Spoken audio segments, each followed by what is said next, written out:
क्या होगा अगर एआई इतना स्मार्ट हो जाए कि वो नया वायरस डिज़ाइन कर सके जो किसी भी एग्जिस्टिंग डेटाबेस में मैच ही ना करे? स्कैरी लगता है ना?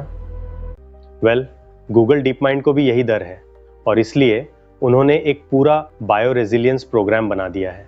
चलिए देखते हैं क्या है ये। गूगल डीप माइंड और आइसोमॉर्फिक लैब्स ने एक जॉइंट अपडेट पब्लिश किया है जिसमें उन्होंने बताया कि पिछले 12 महीनों में उन्होंने 15 से ज़्यादा पार्टनरशिप्स बनाई हैं गवर्नमेंट बॉडीज़, बायोसिक्योरिटी ऑर्गेनाइजेशंस और रिसर्च ग्रुप्स के साथ। नेम्ड पार्टनर्स में शामिल हैं Lawrence Livermore National Lab, UK AI security institute (CPI) और फ्रांसिस क्रिक इंस्टीट्यूट। अब यहाँ एक इंटरेस्टिंग प्रॉब्लम है। जेमिनाई जैसे फ्रंटियर मॉडल्स को बायोलॉजी का डिटेल्ड नॉलेज है और जब इसको स्पेशलाइज्ड बायोलॉजी मॉडल्स और एजेंट्स के साथ कंबाइन करते हैं तो ये नॉलेज और भी शार्प हो जाती है। डीप माइंड इसको ड्यूअल मैंडेट बोलता है। साइंस को इनेबल करो, मिसयूज को ब्लॉक करो। इजी नहीं है ये बैलेंस। पूरा प्रोग्राम 3 पिलर्स पे खड़ा है: प्रिवेंशन, डिटेक्शन और रिस्पॉन्स। प्रिवेंशन का मतलब मिसयूज होने से पहले रोकना।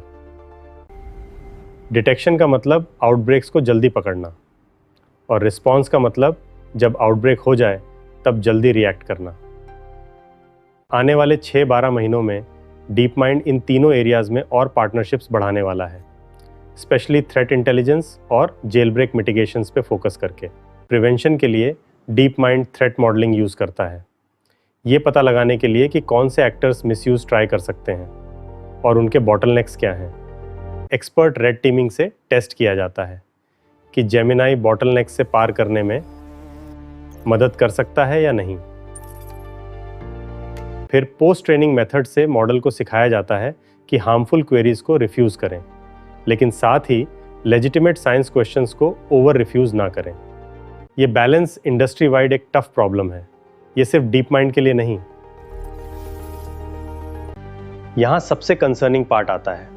डीएनए सिंथेसिस कंपनीज अभी ऑर्डर्स को नोन हार्मफुल पैथोजेंस की लिस्ट के अगेंस्ट स्क्रीन करती हैं, लेकिन डीप माइंड खुद कह रहा है कि ये अप्रोच फेल हो रही है क्योंकि एआई अब ऐसी डीएनए सीक्वेंसेस डिजाइन कर सकता है जो फंक्शन में डेंजरस पैथोजन जैसी हो, लेकिन सीक्वेंस इतनी अलग हो कि एग्जिस्टिंग स्क्रीन्स उसको कैच ही ना करें।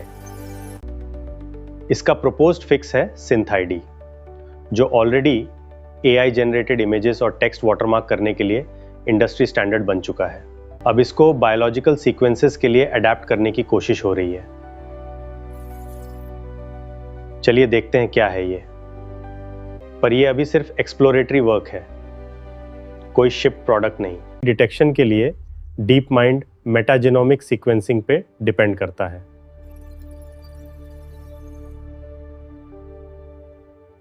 जो सैंपल में हर माइक्रो ऑर्गेनिज्म को कैरेक्टराइज करता है, ना कि सिर्फ एक नोन पैथोजेंस की शॉर्टलिस्ट चेक करता है। प्रॉब्लम है कॉस्ट और उसको उन रीजन्स तक ले जाना जहां आउटब्रेक स्टार्ट होने का चांस सबसे ज़्यादा है, तभी पॉसिबल होगा जब कॉस्ट काफ़ी कम हो। गूगल और पैसिफिक बायोसाइंसेज ने alpha evolve coding agent use करके सीक्वेंसिंग एक्यूरेसी इंप्रूव की है। ये एक पॉजिटिव डेटा पॉइंट है। हमने सीक्वेंसिंग एक्यूरेसी में काफ़ी प्रगति देखी है, लेकिन फील्ड डिप्लॉयड सिस्टम से अभी बहुत दूर है। इस पर अभी और काम करने की ज़रूरत है। Response pillar medical counter measure gap पे फोकस करता है, मतलब बहुत से नोन पैथोजेंस के पास अभी भी लाइसेंस डायग्नोस्टिक, वैक्सीन्स या ट्रीटमेंट नहीं है। अल्फाफोल्ड को 5 साल में 10,000 से ज़्यादा इन्फेक्शियस डिजीज पब्लिकेशंस में रेफरेंस किया गया है। ट्यूबरकुलोसिस, मलेरिया, एमपॉक्स और निपा जैसे थ्रेट्स पे काम के लिए। सबसे नया पार्टनरशिप है लॉरेंस लाइवरमोर के साथ, जहां अल्फाफोल्ड 3 का use broad spectrum antibody design के लिए होगा, इंक्लूडिंग एक pan filovirus antibody effort. Isomorphic Labs ने तो एक डेडिकेटेड यूनिट ही बना दी है जो आउटब्रेक के वक्त तुरंत अपना ड्रग डिजाइन इंजन डिप्लॉय कर सके।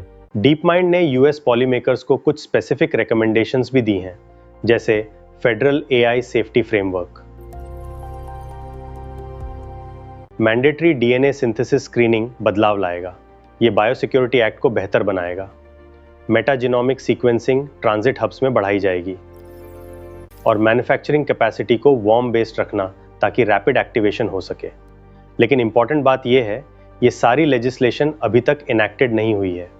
कंपनी की पॉलिसी विश लिस्ट और एक actual functioning federal biosecurity framework के बीच अभी भी बड़ा गैप है। यहां एक इंपॉर्टेंट चीज समझना जरूरी है। डीप माइंड खुद कहता है कि कोई भी मिटिगेशन सॉल्व नहीं है।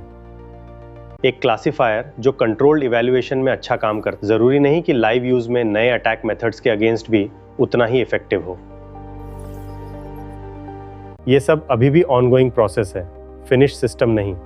तो बॉटम लाइन ये है, एआई बायोलॉजी में जितना पावरफुल हो रहा है, उतना ही जरूरी हो गया है कि इसके मिसयूज को रोकने के सिस्टम्स भी उतनी ही स्पीड से डेवलप हों।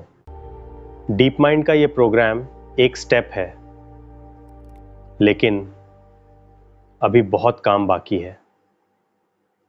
आपको क्या लगता है, क्या एआई कंपनीज जेन्युइनली इस प्रॉब्लम को सॉल्व कर पाएंगी या ये सिर्फ एक पीआर मूव है? कमेंट्स में बताओ। अगर आपको ये वीडियो पसंद आया हो तो लाइक, शेयर और अनिल टेक एआई को सब्सक्राइब करें। आपका एक सपोर्ट हमें और भी बेहतर वीडियो बनाने की मोटिवेशन देता है।